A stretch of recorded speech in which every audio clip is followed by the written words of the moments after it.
देखिए, जैसा कि देखा गया है कि जब एक्सट्रीम वेदर कंडीशंस हो या बहुत अधिक गर्मी हो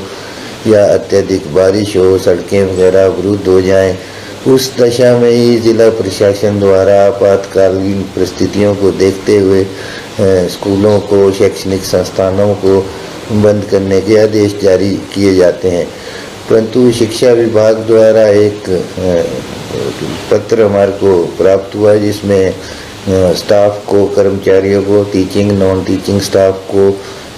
जब भी उपायुक्त संबंधित ज़िले के अवकाश घोषित करते हैं, उन टीचिंग नॉन टीचिंग स्टाफ को टास्क दिए गए हैं कि वो उपस्थित होंगे और इन कार्यों को निपटाएंगे। तो हमने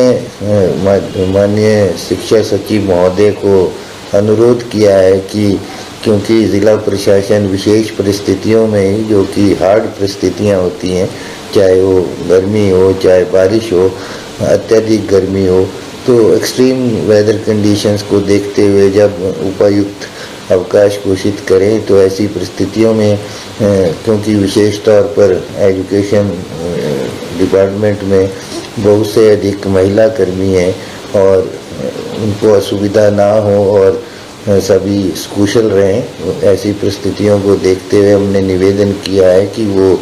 अपने इस निर्णय पर पुनर्विचार करें और जब ज़िला प्रशासन अवकाश घोषित करे तो स्कूलों में पूर्णतः अवकाश रहना चाहिए, चाहे वो टीचिंग स्टाफ हो, नॉन टीचिंग स्टाफ हो या छात्र छात्राएँ हों। स्थिति का आंकलन किया जाएगा अभी, क्योंकि बारिश अभी चल रही है और नुकसान भी रिपोर्ट हो रहा है धीरे धीरे, और रेस्टोर करने के लिए समय चाहिए। अभी जो सड़कें अवरुद्ध हैं या मार्ग, छोटे रास्ते, मार्ग, अन्य मार्ग जो भी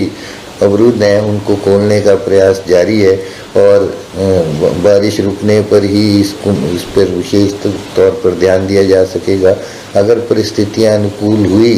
तो हम फिर स्कूल, शैक्षणिक संस्थान सुचारू रूप से कार्य कर सकते हैं। परंतु अगर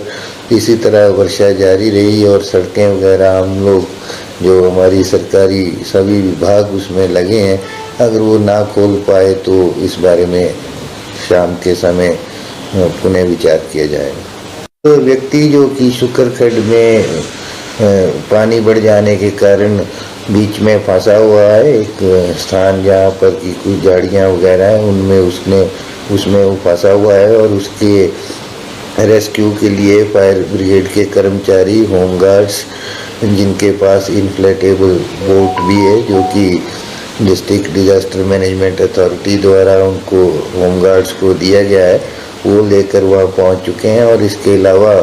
सुंदरनगर से SDRF के लोग भी वहाँ पहुँच गए हैं और व्यक्ति को निकालने का प्रयास जारी है। देखिए, अभी जो सूचनाएं आ रही हैं उसमें जिसको अभी हम कंपाइल कर रहे हैं, फाइनल आंकड़ा अभी कोई 1 घंटे बाद हमारे पास एकत्रित होगा। तो कई जगह घरों के जो रिटेनिंग वॉल्स है, डंगे जिनको कहा जाता है, और कच्चे मकानों के आंशिक रूप से और पूर्ण रूप से क्षतिग्रस्त होने की भी सूचनाएं हैं। और इसके अलावा कई सड़कें जिनमें लैंडस्लाइड्स हुए हैं और अवरुद्ध है